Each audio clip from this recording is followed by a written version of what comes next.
Comme la science et la vulgarisation sont deux sujets qu'il convient de traiter quand même avec beaucoup de respect, nous avons décidé d'arrêter les blagues, les paix et les jeux de mots.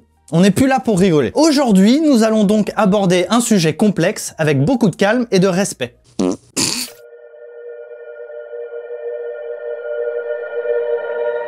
Sans transition aucune, on va vous poser une question. Comment fait-on pour enlever un chewing-gum dans les cheveux? Le cancer. Je vais vous poser une question que vous vous êtes sans doute jamais posée d'ailleurs, parce qu'entre nous, faut vraiment pas avoir grand chose à faire de ces journées pour se poser des questions pareilles. De quelle couleur est un atome? Le cancer.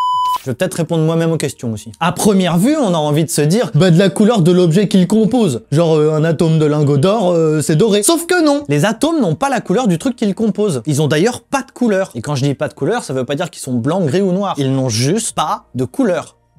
Il est tellement facile cet épisode. Quelle performance de vulgarisation. Je suis abasourdi. Oh, tu sais, c'est surtout avant tout beaucoup de travail. Pourrais-tu néanmoins approfondir?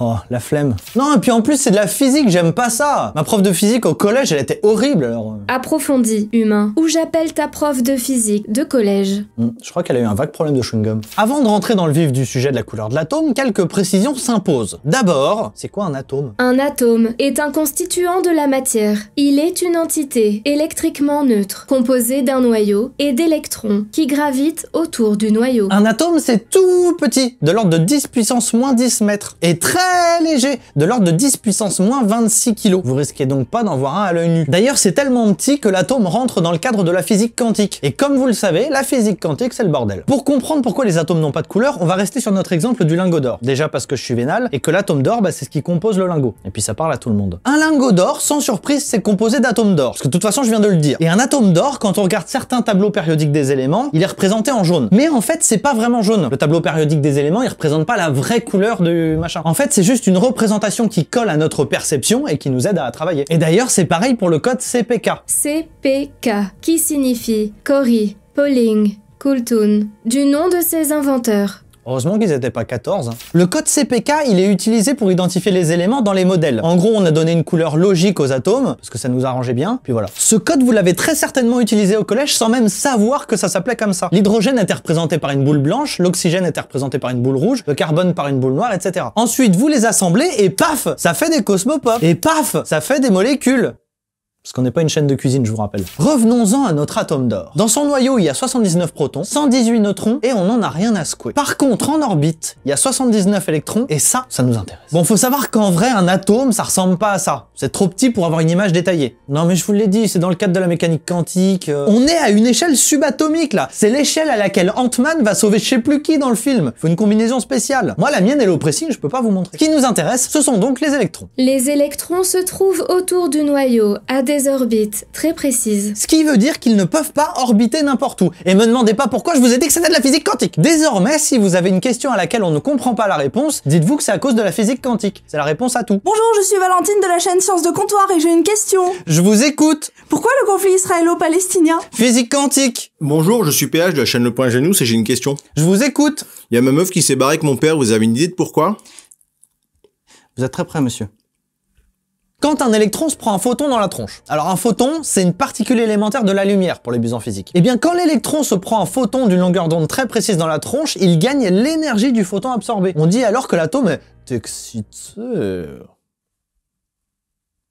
Bon, du coup, on a un électron qui vient de se faire chauffer l'oignon. En conséquence, il remonte d'une orbite avec l'excitation de l'atome. Nonobstant, c'est tout. Et me posez pas plus de questions, je vous ai dit, la physique, j'aime pas ça. Laisse-moi résumer ton explication, humain. Tu divagues trop. Un électron reçoit un photon d'une certaine longueur d'onde. L'atome s'excite. Ensuite, l'atome se désexcite. L'électron émet un photon d'une longueur d'onde précise. On appelle cela le spectre d'émission de l'élément. Sauf que le spectre d'émission, c'est pas de la couleur. La couleur, c'est ce qu'on voit concrètement, vous et moi. C'est la lumière blanche qui arrive sur un truc, ce truc absorbe certaines longueurs d'onde, en émet d'autres qui sont interprétées par notre cerveau. Dans le cas d'une pomme rouge, par exemple, elle absorbe tout un tas de couleurs et elle émet du rouge. Dans le cas d'une pomme verte, par contre, elle absorbe le rouge et elle émet du vert. Parce qu'en soi, une couleur, ça n'existe pas. C'est une perception sensorielle. Du coup, dans la physique quantique, à l'échelle subatomique, il n'y a pas de couleur. Alors Ant-Man, dans son monde minuscule ultra coloré, c'est du bullshit. Et entre nous, j'ai pas vraiment de combinaison au pressing. Donc la couleur comme on l'imagine, comme on la voit, c'est pas un truc qui colle avec la mécanique quantique. Le concept de couleur n'existe pas dans la mécanique quantique. Demander la couleur d'un atome, c'est comme demander c'est quoi le plat préféré d'un atome?